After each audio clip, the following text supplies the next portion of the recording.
Oh, that's switch. Oh, it's.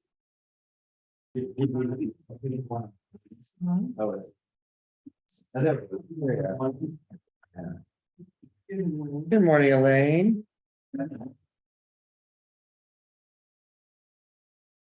Thanks, Howard.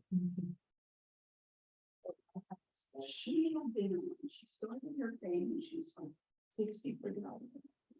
Base. And then she knew I don't know what to do. I had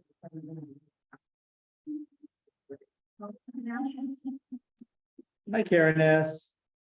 Good morning again, Rabbi. when I went.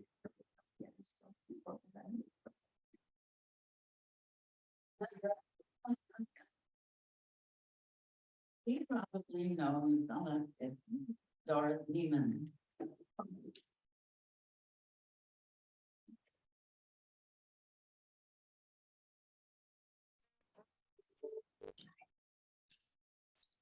Hi, Courtney. Hi, how are you? How you Hi, doing? Karen. Good morning. How's your mom doing? She's at the doctor's 3 hours. She it was sinus surgery, but she was so infected that it was miraculous it didn't go to her brain. So it's uncomfortable, as it is. Thank God, she's okay. But thank you. Is she Tell at her we've home been now? saying Mishabera. Oh, thank you. And how's Grant? Struggling, Sorry. struggling. Yeah. Please send my love. I will. Rabbi, this might be a little irreverent, but I've been thinking in some ways, Jacob is one of the first woke white men. It's woke, right?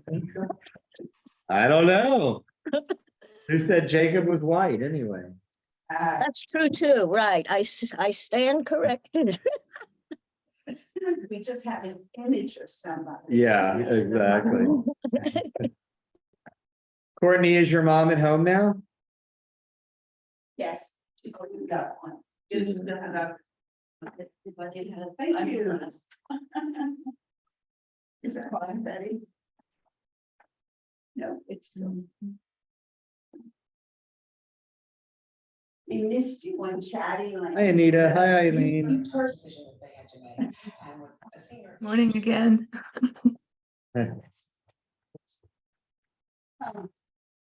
It's a very circus, your list mag yesterday. Oh, it's still doing it. Yeah. Oh, yeah. It's probably, by the time it's done, it's gonna be too strong. Oh, you can take it now? I think so. Yeah, it's good. I took some. Oh, you did? Yeah. I wanted to Brian was released. Try it. Yeah. Oh, wow.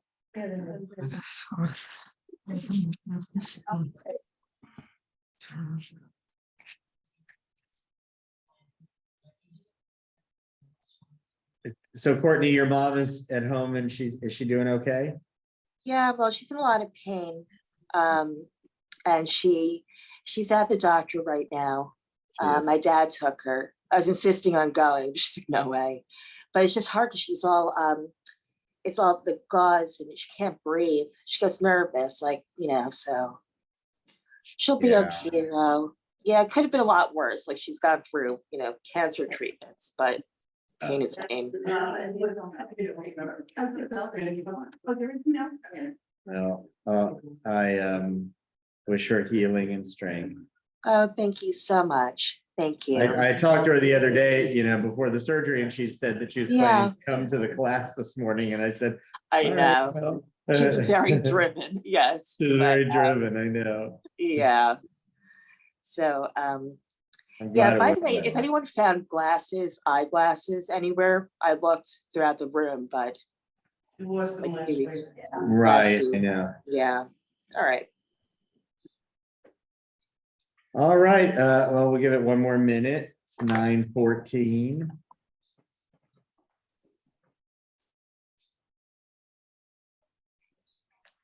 Good morning, Liz.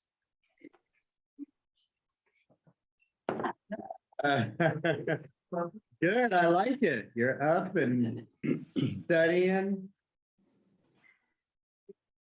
That's one of the things in the liturgy we say that whose reward is without measure, is arriving early for study. Morning and evening.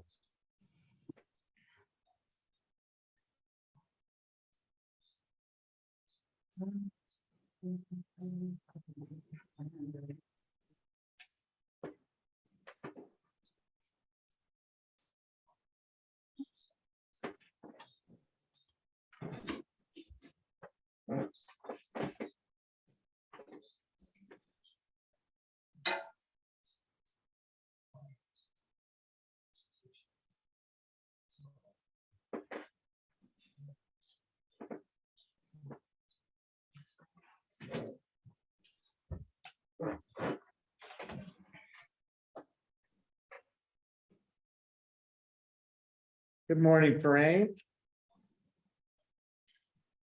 Good morning. Martha's online. Good morning, Yes, Martha. good morning. I'm trying to stay by the sun. Staying by the sun. Yeah, I have my window where I have nice sun coming in, Oh, very nice. right? I have a fig tree next to it too. Oh, wow. Yeah, So you're sitting under your vine and fig tree?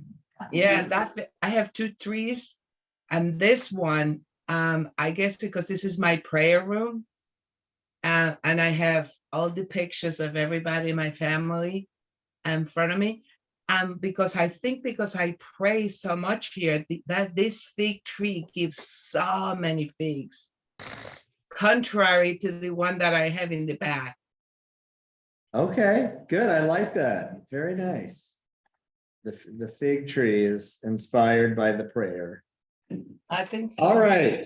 Boker Tov, everyone. Let's go started. We'll begin with our blessing. Baruch atah Adonai asher kidshanu b'mitzvotav v'tzivanu la'asok b'divrei Torah. All right, so we're gonna back into our Siddur. So remember, let's see, we were on page 24 last time when we talked about Modeh Ani. So there are a couple of things that I want to show you as follow-up to the last week's conversation about Modeh Ani.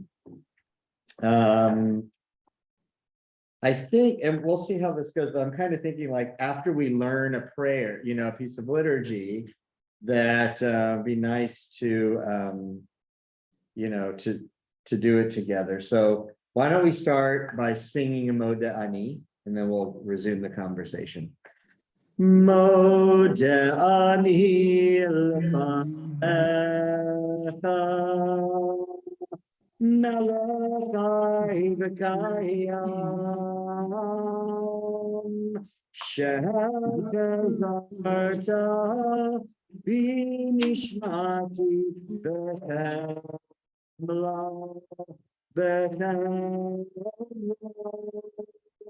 Rabba emunataka, Rabba emunataka. Okay, I offer thanks to you, ever-living sovereign, that you have restored my soul to me in mercy. How great is your trust. All right, so are there any reflections from last week's conversation? Anything about Modeh Ani that you've been thinking about, or anything that was discussed last week that you've been thinking about that you want to share?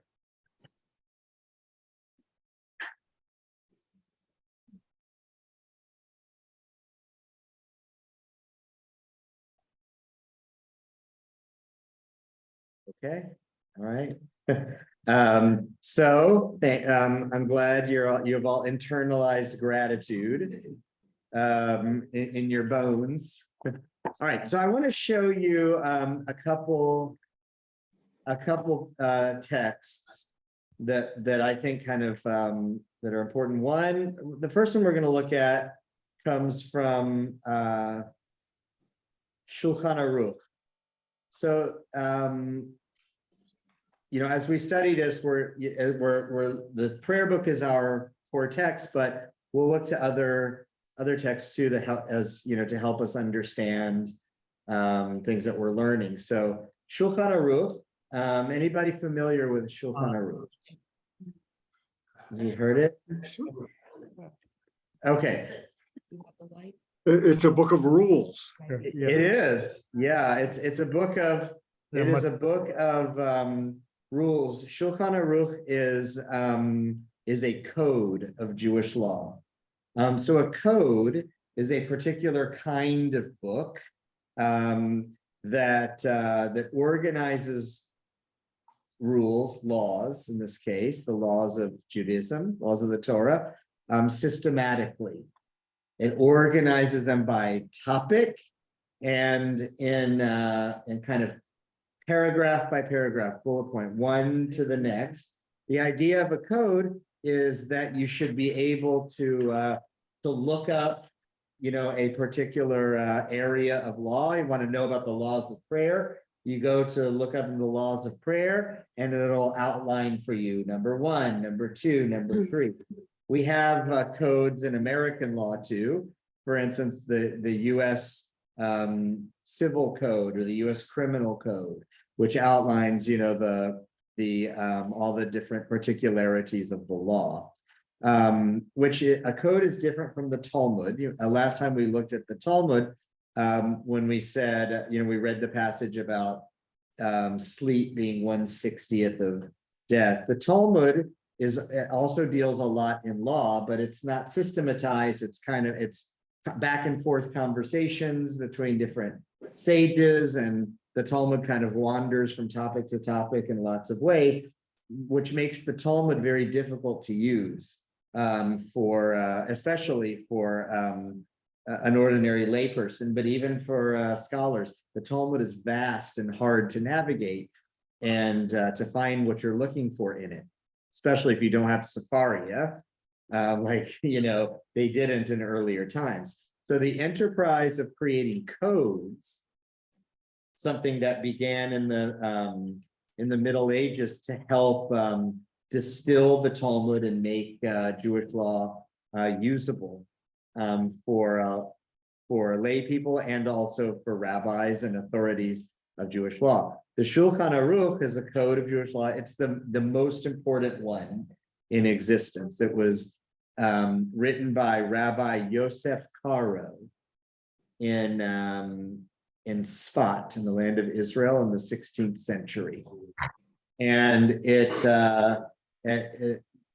around that time that he wrote it, it gained acceptance throughout the Jewish world as kind of the definitive code of Jewish law. So even today, the Shulchan Aruch is the foundational code where rabbis who are making halachic decisions, legal decisions, even now, will always look to the Shulchan Aruch as kind of the baseline for law. So we're going to look at a text from Shulchan Aruch at the beginning of the section dealing with prayer, and it just addresses kind of a little bit of what we were learning about in Modeh Ani and the beginning of a day. Remember, Modeh Ani is the prayer that we learn when you first open your eyes in the morning, even before you get out of bed. We say Modeh Ani. So I'm going to share the screen here. This is on Sefaria. Good news is that Sefaria.org has a lot of text, so many texts and translation into English, which is really nice. Okay, so here's the beginning of Shulchan Aruch, the section on prayer. It says, one should strengthen himself or herself like a lion to get up in the morning to serve his creator, so that it is he who awakens the dawn. And a comment here from Ramah, who's a commentator on the Shulchan Aruch, says, at least one should not delay beyond the time when the congregation prays. I have set the Lord before me constantly. This is a major principle in the Torah and amongst the virtues of the righteous who walk before God. For a person's way of sitting, his movements and his dealings while he is alone in his house are not like his way of sitting, his movements and his dealings when he is before a great king, nor are his speech and free expression as much as he wants when he is with his household members and his relatives, like his speech when in a royal audience. All the more so when one takes to heart that the great king, the Holy One, blessed be he, whose glory fills the earth, is standing over him and watching his actions, as it is stated, will a man hide in concealment and I will not see him? The word of God, he immediately acquires fear and submission and dread of God. I would translate it as reverence of God. May he be blessed. And is ashamed, I would say, in awe of him constantly. And one should not be ashamed because of people who mock him in his service of God, and should also go modestly. And when he lies on his bed, he should know before whom he lies. And as soon as he wakes up from sleep, he should rise eagerly to the service of his creator. May God be blessed and exalted. Okay, so there's a lot in there, a lot of flowery language, but the major kind of point I wanted to show, to draw from this text is the disposition that Shulchan Aruch is saying here, that to wake up in the morning and be eager to serve the Creator. As he starts off, strengthen yourself like a lion to get up in the morning to serve the Creator. So I'm interested in your reflections on that, and how the practice of morning prayer and modani to begin the day might fit. There, I don't know if it raised their hand or, okay. I think that, symbolic, if you go back in the animal, well, even to this day, the animal kingdom, the lion that he is most ferocious, and, and just so majestic in his beauty, but also I think that any time in life, whether it's through religious experience and so forth, I think that when you're facing any kind of judgment, it is hard. And there are going to be feelings of shame and also moments of glory, but to humble us by recognizing that, and that, like the lion, instead of teeth, that God holds as a sovereign power, holds the sword. Or there are just a few different things, but I think it allows us all to be humble and also to understand our place in that kingdom. Okay, very nice. Thank you, Courtney. Other thoughts? Yeah, Susan. Okay, the one line that really was pivotal to me is when you read, do not mock me for following. And while I don't follow every single law, but I do hear people mock those who do follow, who are ultra orthodox and follow every law. And I think that everybody has their center, what they choose to do. And the mocking really was pivotal to me, that, the negativity of doing that. Yeah, that's a really nice insight. I also find that part of the text powerful. Why do you think he brings that here? Well, first of all, I guess I would ask, like, why are people mocked for following the law of the Torah? Because clearly, even in Caro's time, this was the 16th century. He's writing about that. Yeah, Howard. I think probably most often the mocker is feeling inadequate. He or she is not following the law, and so the way to deal with that is, the easier way to deal with that is not to follow the law, but to make fun of those who do. Okay, and to address cognitive dissonance by mocking people. Elaine. The other way around. You're being mocked by somebody more religious than you, Not following. That definitely happens too, for sure, that definitely happens too.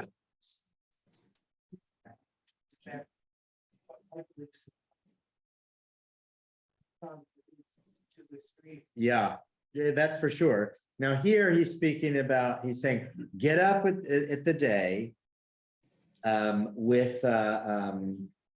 With a certain kind of energy. You know, he uses the metaphor of the lion, be like a lion, ready to approach the day in service of God, you know, in service of God's mitzvot and your purpose in the world. I mean, it kind of attack the day as a, and notice how he says here, it says you should you strengthen yourself to get up like a lion to serve the creator, so that it's he, meaning you, the person who awakens the dawn, not the dawn awakening you. That's an interesting frame. What do you think about that? Rabbi, Okay, I Martha's think hand was, and then Linda. Go ahead, Martha. I think that's actually the first thing that it really resonated with me. When I think that when he says so that that he awakens the dawn, it's the same thing as the same principle that we as individuals are the micro of the universe, and that within each one of us is the universe. And actually in reality, lately with physics, they talk about the atom, but I think that for me, it is very important because we are mini universes. The other thing that I think when he said, like a lion, I think also that animals do not have, they have instinct, but they do not have the ability to analyze. So it is like something that it should be without any without any analysis, any using any cognitive skills, but just from like the very instinct, that I will call that nefesh, because that it's I don't know how to explain it, but it is more like pure, kind of, that you don't think about it. It just comes from within. Okay, good, very nice. I Linda. just wondered if there's a connection between the lion and the Lion of Judah. Is there any symbolism in that or anything like that? Or I don't know. I mean, because you see so many yeah. Lions of Judah. we do, I mean, so Lion of Judah comes from the Torah, where when Jacob gives a blessing to each of his sons before he dies, he says that Judah will be like a lion. Oh, so that's where we get the concept of the Lion of Judah. So maybe Caro here is drawing on the image of the lion because it's familiar from the Torah. I don't know, or maybe just because it's familiar from nature, like Courtney was saying. So yeah, not sure. The hierarchy, it's a hierarchy that's, Kind of the hierarchy of Yeah. nature. Yeah, and I like in what Martha was saying about kind of being like a lion, that this is the disposition, this is the nature that you want to cultivate for yourself, is that waking up in the morning with an eagerness and an energy and ferociousness to take on the day and to serve God. You want to make that instinctual, almost as it were. And I think that the practice of prayer, remember, like, so we've been talking about, what is the function of liturgy? We're starting to talk about what is the function of the liturgy. And one of the things is saying these words and creating a practice of every day doing it, is something that can that can help you to cultivate yourself. It's not only that the words have meaning and suggest ideas and serve as a vessel for us to pour ourselves into, but also, engaging in a daily practice can transform you. The way the way you see yourself in the world, your energy, your sense of place and relationship to time and so forth.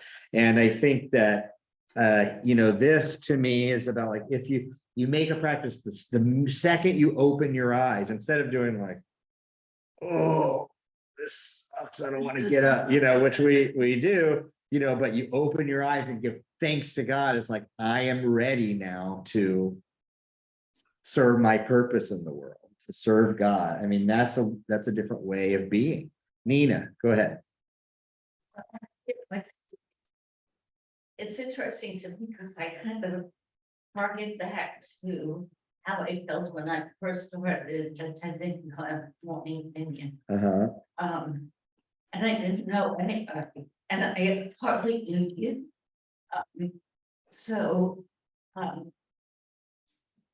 I find the line where it says, at least when she got to lay beyond the time that the congregation prays. And it's kind of like, for me, getting up in the morning is about organizing my day in preparation for this communal prayer, which then stays with me for the rest of the day.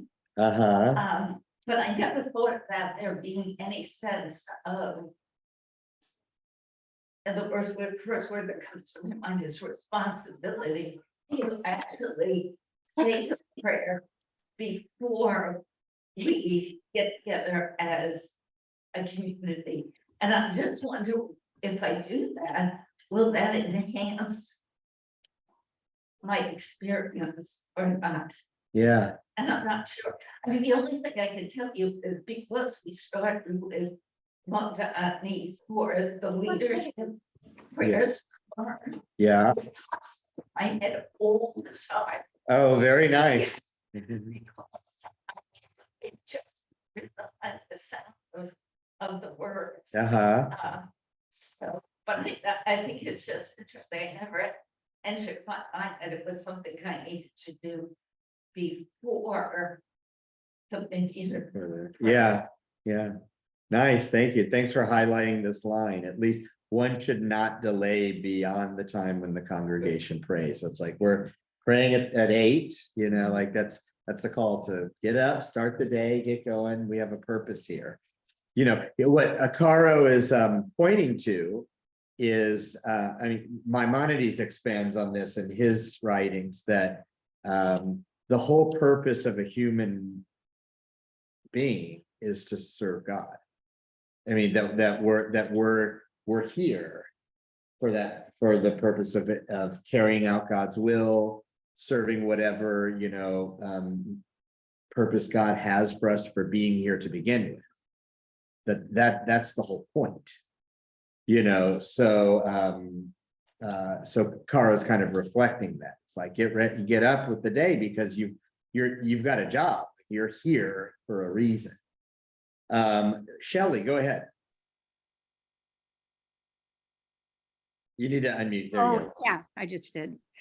So first of all, I couldn't hear everything Nina said, so I apologize if I'm repeating anything. But for me, this is interesting because in the morning minyan every day, we say that we begin the day with gratitude.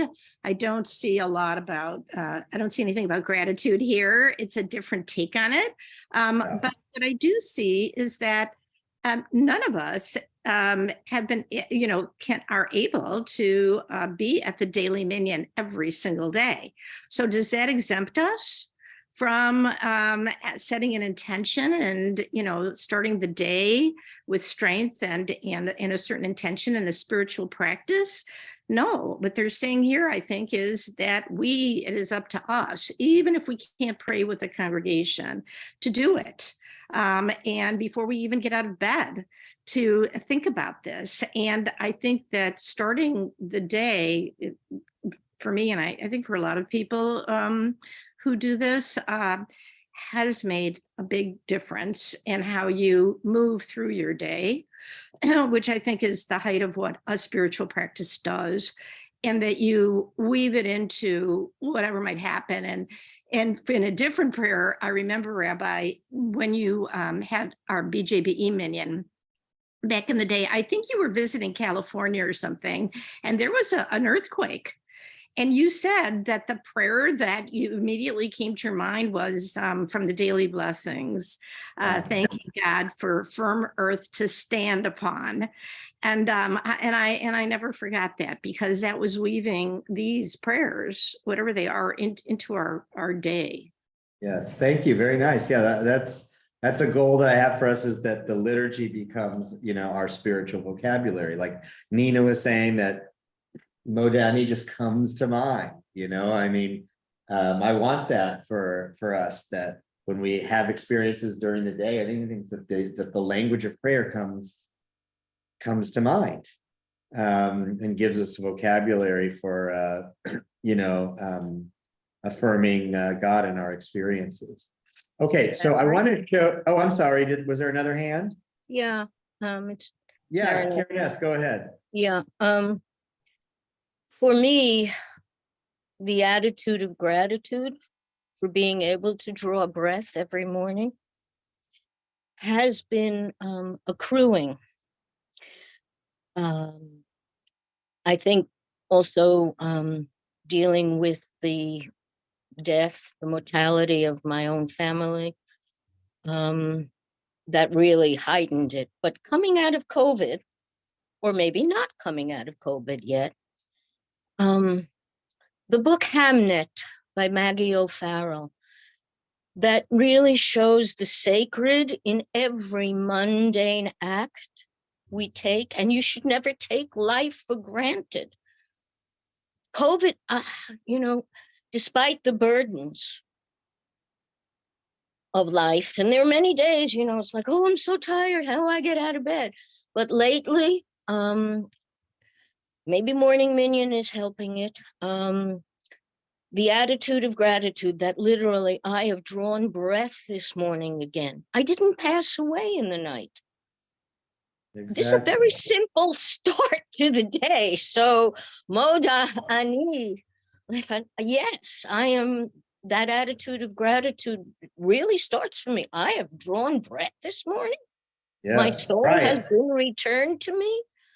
I'm here, so I better do the best I can with these very limited days. I love that. And I like the sense of wonder and amazement and gratitude at, like, wow, I have another day here.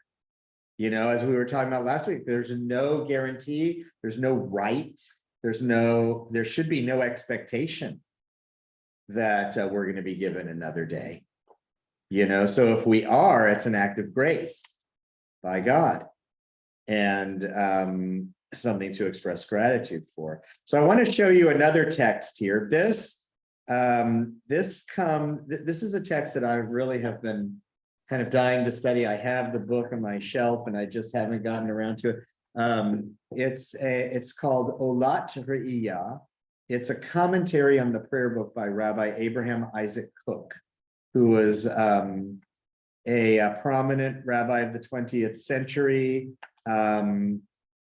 He's best known because he was like a leader of the Zionist movement in the early part of the 20th century, and a philosopher and so forth. I don't know tons about his writings. I haven't studied it, but so he has a very full commentary on the Siddur, and it's here in Sefaria. Now, only parts of it are translated into English, so far as I can tell. But he does have the first kind of paragraph of his commentary on Moda Ani is translated here for us. And it's a comment on this statement, Moda, I give thanks, I am grateful. Now, I read this the other day. It's really like a little abstract. And so I'm hoping that we can read it and see if we can figure out together what he's saying, because I don't exactly get it. So let's see what he says. The first appearance of the exuberance of life brings with it the transcendent joy of holy rejoicing, which finds the fullness of its glorious expression through thanksgiving. Gratitude, recognizing the goodness of the Lord of the world, master over all works, who in his goodness gives life to the living, is the storehouse of good. So gratitude is the storehouse of good. It contains all the substance of a fulfillment of obligation, as well as that spiritual refinement, which comes through the fullness of love produced through relationship. And in the neshama, the soul is illuminated by it, filled with light and joy. The teaching that there is an obligation to give thanks through language, particularly through the expression grateful acknowledgement, modeh, is derived from two aspects of meaning in this term. One is thankfulness, todah, which results from gratitude toward the one who does good, gratitude toward the one who does good. The other is confession, hitvadut. That's interesting because the word in Hebrew to give thanks and to confess share a common root in Hebrew. So to give thanks is lehodot with a vav dalid hey. Vav dalid hey is the word root. And to confess is lehit vadot, again with the same word root. Vav dalid hey. So he's making a connection here. Modeh has elements of both thanks and confession, which is an acknowledgement of the truth. The two are fit to one another. The first exuberance of life, which meets one as they rise from sleep, finding before them a full new world in all its wholeness and goodness, lifts up the light of the inner intellect to recognize the light and brilliance which lie at the foundation of life. In place of the muddied physical perspective, which is impressed in the nature of flesh, the spirit rises to a clear divine perspective, to see the soul of the light of the life giver of the world in the splendor of its action. And moved by his feelings of thanksgiving, man acknowledges the truth, fulfilling the depths of the truth of spiritual awareness, testifying on all the light of life and existence, that it flows from the spring of goodness and its source, from the source of transcendent loving kindness, which pours out abundant life to all the many worlds and their creations. Whoa. What is he even saying? Okay, so that's just a mouthful of lots of light and splendor and prepositional phrases and whatnot. But what can you discern from this? I tried to kind of read it slowly and parse out phrases. Rabbi, Yeah. can you go back a little bit where it talks about the neshama? Yeah, the neshama. So Yeah, he said the spiritual refinement which comes through the fullness of love produced through relationship, and the neshama is illuminated by it, okay. filled with light and joy. Courtney, look, yeah, go ahead, Courtney. You need to unmute, Courtney. Courtney, you need to unmute. I'm sorry. Okay, I think there's so much like imagery, there's so much here where, you have things where the implication of, of light, that being, illuminated by it, the illumination from within. Thanksgiving, I think of home and expressing gratitude. But is it really home if we don't meet that spiritual obligation to look within ourselves, to to face our truth, because unless we face our truth, we cannot have the light. We cannot have all the different expressions. Grateful acknowledgement is derived from two aspects of meaning in this term. There are a lot of there's a lot of, I can't put my finger on it now, but I think that what it is that we just have to go down to the roots, the foundation of our lives. And in doing so, we could be thankful because we see it clearly. Okay. I don't know if that makes So much can you say sense. more Just- about, no, that's good, Courtney. And I think I appreciate your drawing on his connection between expressing gratitude and acknowledgement of truth or confession. That to me is like the big kind of insight here that he adds. So what do you mean? Can you say more about acknowledging your truth? What do you mean by that? I think that, that is part of our moral compass. Like part of being good is like we have to reflect on our morals, our values, and what we bring to the world. Sorry, I'm just like a hodgepodge of thoughts right now.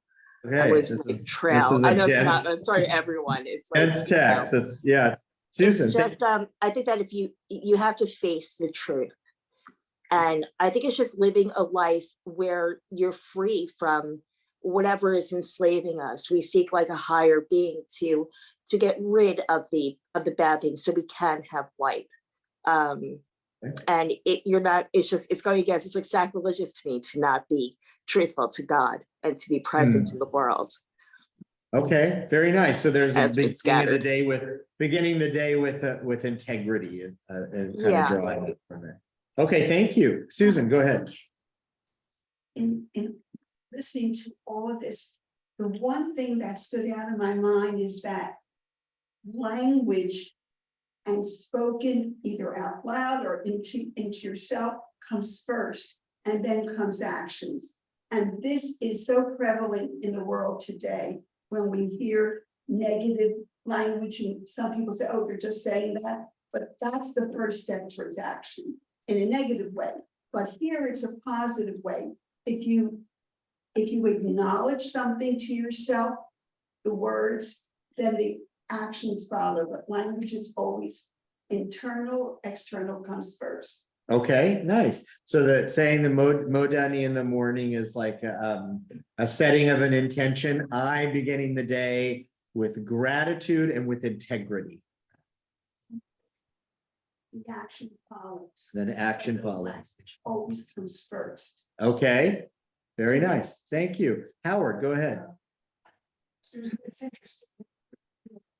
Because I was gonna say something about that too. The one overriding thought that I got from, as you call it, a hodgepodge of prepositions, is that good and light and rejoicing all come from gratitude. Hmm. And the negative, the converse of that is that without gratitude, you cannot truly have those things. I mean, if we think about people who do good as opposed to those who tear down, it seems to me that those who are doing good are appreciative of what they have. Mhm. And those who tear down are for the most part unhappy with what they have. Very nice. And that ties in with Shulchan Aruch about the don't be discouraged by people who mock you and whatnot. That yeah. And that I mean that resonates a lot for me, Howard, with just the mocking that Caro says in Shulchan Aruch. There's so much cynicism, out there, that people like tearing people down, criticizing, making fun of how, what people do. And just that kind of energy, that kind of language that's put out into the world, and so forth. When we draw on Rabbi Cook's metaphors here, it's just, that all goes to obscure light, and joy and everything. And I think beginning the day here with gratitude and pride and integrity and eagerness to start the day, that just sets such a positive frame for how you're going to go about, the day. To then bring light into your life and into the world. Okay, other thoughts on this? Rabbi, I'm still go ahead, thinking, Martha. I actually would like to have a copy of it because this is really profound. And I really would like to meditate on it because I like the aspect of how the neshama gets illuminated, especially because he used the highest level of the soul. He didn't use nefesh, he didn't use ruach, he used neshama, which is the part of us that is closer to God. Yeah. And so I really want to, I'm going to take, I think I can get a copy right from. Yeah, you can get it. It's on the web. This is on safaria.org. I can show you how to do it. Because I think that Yeah. there is so much here. I see it not from the physical point because he uses the word neshama as opposed to the other forms, the other two aspects of the soul, which is the nefesh and ruach are more physical, while neshama is the spiritual part of us, that is the one that is actually, that's how we connect to God spiritually. Yeah. So I really want to read it because I think spiritually, it has a lot to learn. There will be a lot to learn, to look at it from more spiritual aspect of it. Because and this is the kind of text you have to read like lots of times and dissect it. Now, because you brought up Neshama, something I want to share with you just about Rav Kook here. He introduces this idea at the beginning of his commentary. He has some essays about prayer generally. And he says, this is the beginning of the commentary. He says, prayer comes in its perfected form only with the consciousness that the neshama is always praying. Mm-hmm. This is something that I know from Cook. He's kind of known for this idea about prayer, that we live in a constant state of prayer. Prayer is not just 3 times a day that's when you're really focused, that the idea is to really be focused on prayer and to elevate your prayer. But Rav Kook also says that the entirety of life, like the human life, is prayer. You're always praying. The soul is always praying. So in Matovu, we haven't gotten there yet in the liturgy, but Matovu is, which we know, we sing a lot of times at the beginning of it, is a song that's kind of a number of different verses from the Psalms strung together. And one of the verses in the last, one of the verses anyway, in Matovu says, Va'ani tefilati lacha. Va'ani tefilati lacha. That can be translated. Va'ani means I, tefilati lacha. I am my prayer to you. I am my prayer. Mm-hmm. Okay. That's what Rav Kook talks about. It's just this awareness. The full prayer comes in its perfected form only with the consciousness that the neshama is always praying. Okay, so I just am injecting that into the conversation for us to be thinking about as we learn. Okay. So you can just think about it. Then we'd have to dive deeply into Cook, and it's very hard to read. But I just want us to think of this as we're learning. Elaine, go ahead. Yeah. As for me, may my prayer come to you, I don't know, at a favorable time. Yeah. So that's usually the translation at the va'ani. As for me, may my prayer come to you. But you could also read it grammatically. I am my prayer. Vani is I, tefillati laka is the predicate. So anyway, that's what Rav Kook's idea is. Shelley, go ahead. In relation to that and the idea of, words, using your words, is the obligation or I don't know if it's considered an obligation to say 100 blessings a day, which Yes. when you try to say 100 blessings a day, it's a pretty interesting thing to try to do, to around you, because I think you're in constant prayer for things you might not have even thought about. And we kind of got there. I agree with Dr. Karen. We kind of started getting there after COVID. Simple things like hugging your friends and family, which maybe we never even thought about before. That's a blessing. Yes, for sure. Being able to have people around you at all. There's just so many things. And so I'm just wondering if it might be related to this idea of being a prayer, but for humans, you expressing that as well, or maybe even thinking it internally as we're looking around at all the blessings in our lives. Yes, good. Yeah, I guess I was going to go to the text, but I don't think I need to. Shelley's referencing a passage from the Talmud that says that we're obligated to say 100 blessings a day. The liturgy provides lots of them, but the idea is the constancy of walking through the world with, an awareness of praising God. And that fits with Rav Kook's idea of we live in a constant state of prayer. Is there any significance with 100? Yes, there is. It's drawn from an interpretation of a biblical verse. So I don't want to so there's a verse in somewhere, I think it's Deuteronomy, but I could be wrong, that says in the Hebrew, Ma Adonai Doresh, which means what does Adonai your God demand of you?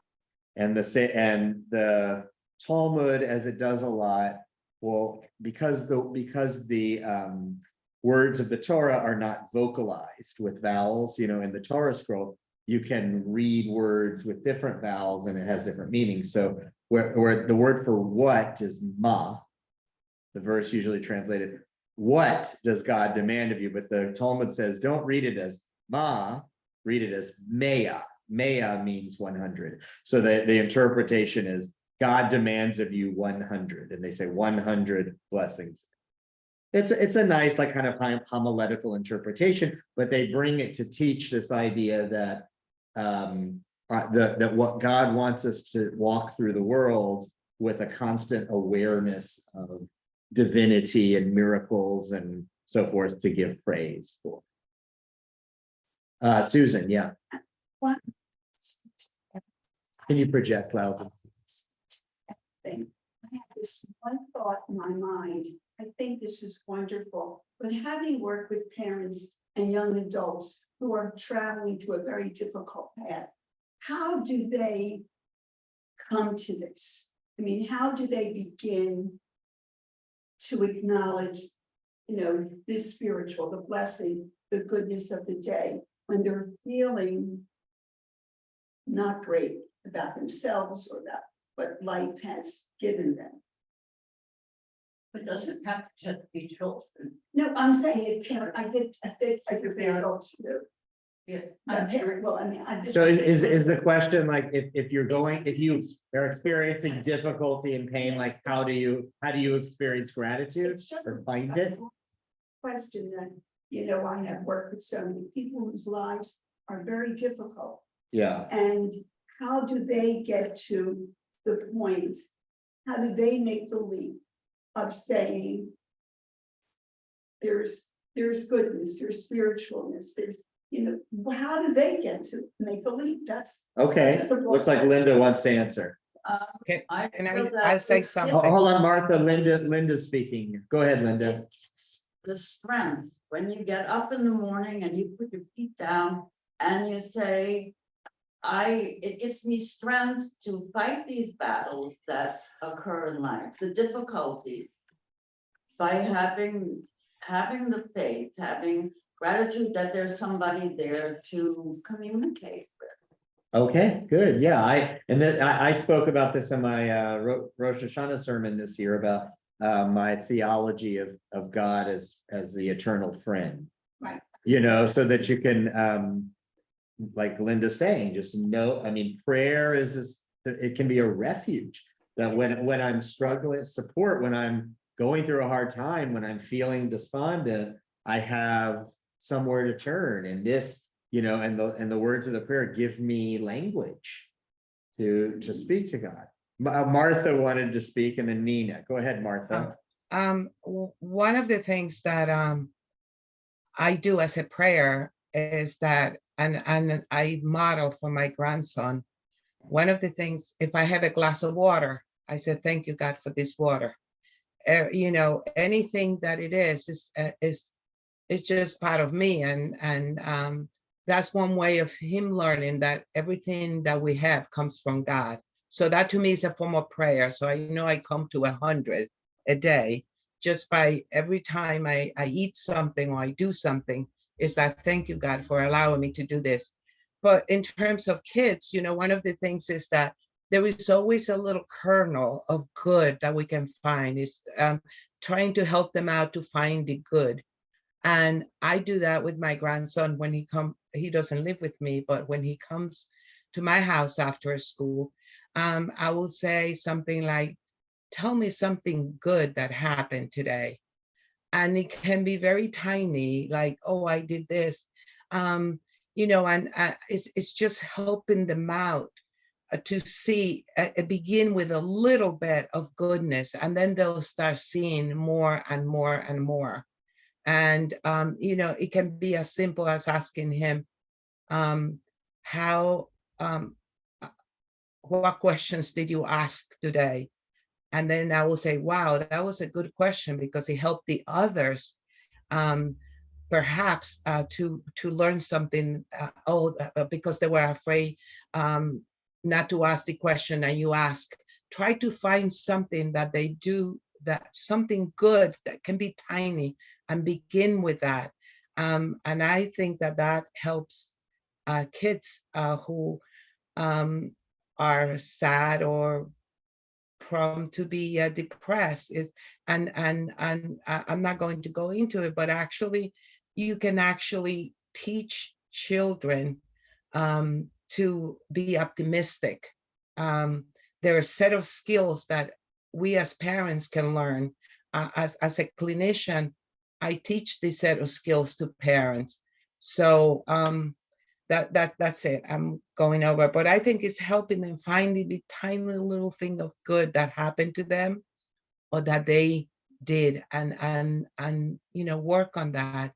And it later on, it really amplifies and help them to overcome feelings of, you know, sadness or depression. Thank you, Martha. Nina, go ahead. And Nina, could you project? No, I think of my husband in the context of gratitude, because he had multiple sclerosis. And you know, you were talking about the idea that words come first before action. But in my view of him and his ability to deal with his disability, it was the action of gratitude that enabled him to then put his feet on the ground. I mean, you know, I'm using that also metaphorically because the feet were, but it was that action of just, and he wasn't a person of a lot of words, but it was within his actions, where he like I could tell every time I saw him in the morning, he was grateful for me. It was like, and that enabled him to live a life of gratitude, because people would say to me, how does Bill manage, knowing that they're so sure for this, and I would always use the word gratitude.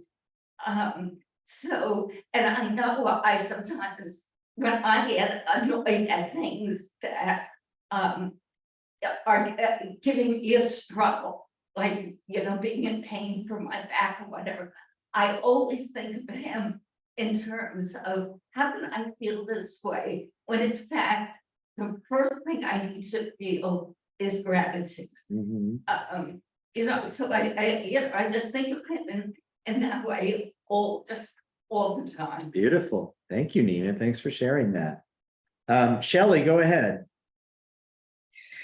Yeah, so I agree with all of this. And it's had very, I think that no matter what age you are, that your attitude makes a big difference. And many of you know that I was diagnosed with the usually fatal cancer 2.5 years, this month, December of 2019, out of the blue. And my spiritual guide word, which I choose every year at Rosh Hashanah, my spiritual guide word was abundance. And shortly after I was diagnosed, of course, COVID hit in March, and it was before vaccinations. So I was completely isolated, since I live alone. And every time I went down that road of scarcity and, oh my gosh, and I can't see my family and I'm in such pain and I'm nauseated every day and whatever. It's not that I could make that go away, and I had to acknowledge it. But I really would think about my spiritual guide word. Okay, well, so what is so wonderful here? Well, what's so wonderful are the friends and family that are out there shopping for me and doing all these things for me. What's so wonderful is 21st century technology, which has now enabled me to be cancer-free for over 2 years. That you don't, for me, it wasn't ignoring the realities of the horrible things that happen, but to acknowledge it and then say, but there's also a different perspective. There's the perspective of abundance. And even though I have a different spiritual guide word this year, I still have abundance there as well, because it's been a very powerful thing. And I think that, was it Susan, working with kids? I think no matter what, or Martha working with adults, I mean, whoever, it's not just a philosophy, it can carry you through. Very nice. Thank you, Shelley. It points to a practice of just of speaking, because we learned from the Torah that God created the world with a word, with speech, let there be. And we are made in the image of God, and we have creative power, and words have creative power. So when we pronounce words, open your eyes and start by saying Modeh Ani, that creates a reality. Same as if you open your eyes in the morning and say, like, this day is going to stink. That creates reality also. So just the very simple practice of speaking the words of liturgy creates reality. We have Anita's hand is up, and then Howard, then we'll finish up. I was just going to say that this reminds me of back in like the early 1980s, when we were living in Fox Point, Wisconsin. And one winter, couple winters, we tried going to Door County and experiencing winter, and it didn't work either time. One time it was too hot, one time it was too cold for snow. But anyway, I think it was the time it was too cold for snow. And we were driving along a road, and there was a man on the side of the road that was just giving, I should say, too cold for skiing, cross-country skiing. And so we were driving along the side of the road, and there was this man that was just giving a hot chocolate out. And he had this his paper cups were all full of chocolate. And it's like, it really wasn't very appetizing to take because you really weren't sure what was going on with it, with what he was giving. But he had this sign that said, attitude is gratitude. And that was the first time I ever really thought of that before. And it changed a lot for me. And I even say things like, thank you, God, for helping me to get home safely, or all kinds of things during the day. And it really does make a difference. Thanks, Anita. Very nice. Howard, go ahead. When you focus particularly on younger folks who are just so busy and there's so many issues. I know Newsday a few years ago did an article on people who found spirituality later in life. I mean, I think there's, to me, it's kind of an obvious observation that as we get older and we're not so busy with our kids and carpools and everything else, that we do have more time to reflect. And I was thinking about my own experience when I was a kid. I spent a lot of time with my grandparents, and there were a lot of thank gods and God willings. And I thought it was just something that old people who were born in Europe and spoke with an accent would say. And, it's just, a part of speech for my grandparents. And then about 20 or 30 years ago, on Friday night, people would say to me, I'll see you in toast. And I would say, God willing. So it does, I think with age, knowledge that life is not guaranteed to us. I think that we do become more grateful and realize that life and the things that we expect to get out of life are not a given. We do need to look somewhere else for that, to appreciate it. Beautiful. Very I nicely also- said. Thanks, and I thanks also for the think great that, stories. Oh, I'm What's that? sorry. Sorry, I didn't know if I was on mute or whatever it was. Okay, go Anyway, ahead, but I think in Courtney. keeping with the lion and us, voicing ourselves, whether it's like the music of the prayer or, the lion is not so much what he's saying. We don't understand it. He doesn't understand us. But the language that's spoken is just like it's a need to be part of that community, that being the world, and keeping whether it's a paw or a foot or our thoughts grounded at that foundation. And that should be, yes. Thank you, Courtney. Very nice. All right, so we're going to finish up, and next time we'll move on to page 26, which will be blessings for the Talit, and so we'll learn a little bit about that. And thanks for a great conversation today, everyone. Have a wonderful day. Thank you. Bye, everyone. Be well. See you next Bye, week. everybody. Thank Bye. you. Bye. well, Okay. Have a good day. Bye. Bye. Thank you, everybody.